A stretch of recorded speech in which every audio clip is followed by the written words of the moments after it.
Silverbeet pie for dinner tonight. So I've got the pie base that I've made. So I won't do the pie base recipe here. I've got another video for that. But then I've got a lot of Silverbeet, and this actually comes from my parents' house when my mum grows it. So that's really cool. I never actually measure how much I do it. Like I always kind of just put in whatever they give me, but I'll measure it this time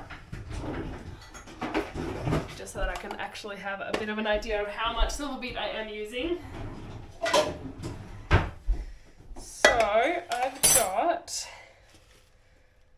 272 grams of Silverbeet, and I'm going to cut off the thickest part of the stalk as well as wash it and then chop it up a little bit.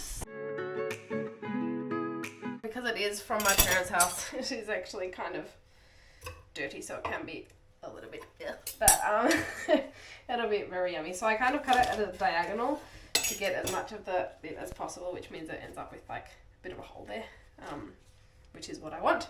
So I'm just going to do that with the rest of them. This is the only way I eat Silverbeet. Like, it's the only recipe I have with Silverbeet, I think, and why would I make something else when it is actually really yummy?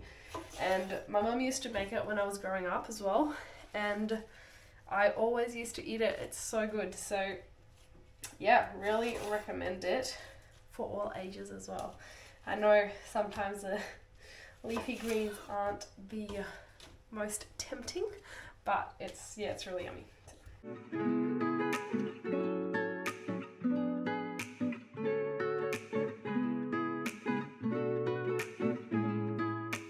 Okay, so I've cut out the stalky bits, so now I'm just going to cut it. So I've got my bunch here, they're kind of lengthways like that, and I'm just going to cut it a bit the other way. It's really not the biggest deal on how we cut it on the sides because it all just cooks anyway. So now I've done that, I'm going to give it a really good wash, and I could use my salad spinner, but I actually don't want to because I want it to keep some of that water for later because I'm going to like steam it.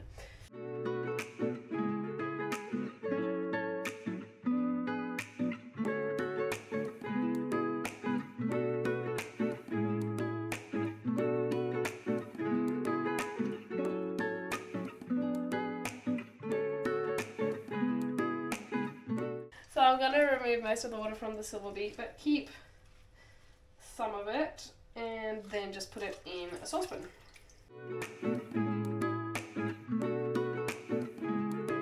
Just going to add a tiny bit more water to this, and then I'm going to put it onto the stove, and the Silverbeet will start to like wilt and cook.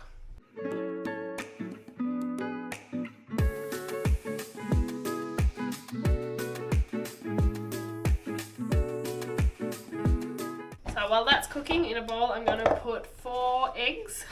I'm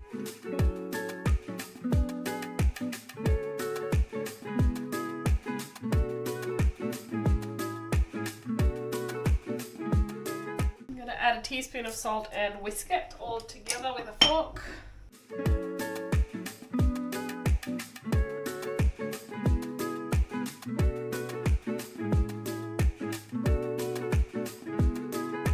And 1 cup of grated cheese or shredded cheese into the egg mixture.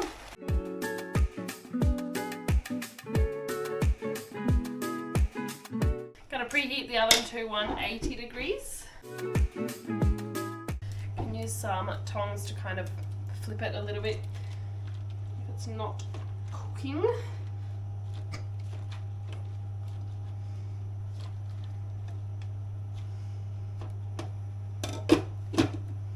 So the Silverbeet is almost ready. You can see it's starting to steam a lot more, and it's decreased in volume a fair bit as well. You can also smell it. So I'm just going to give it a little bit longer. Make sure it's not sticking depending on how much water you put in it.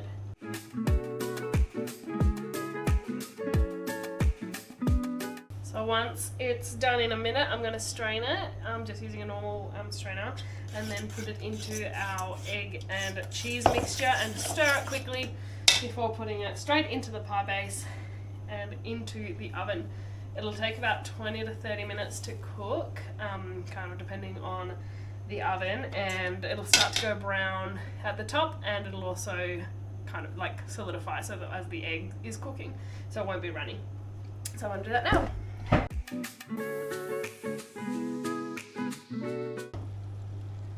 So that's a lot less in size and volume.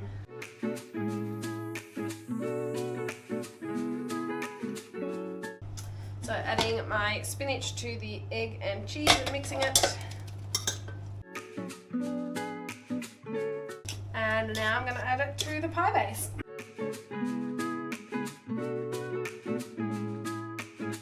And into the oven. The pie is ready. So getting it out of the oven. Hi.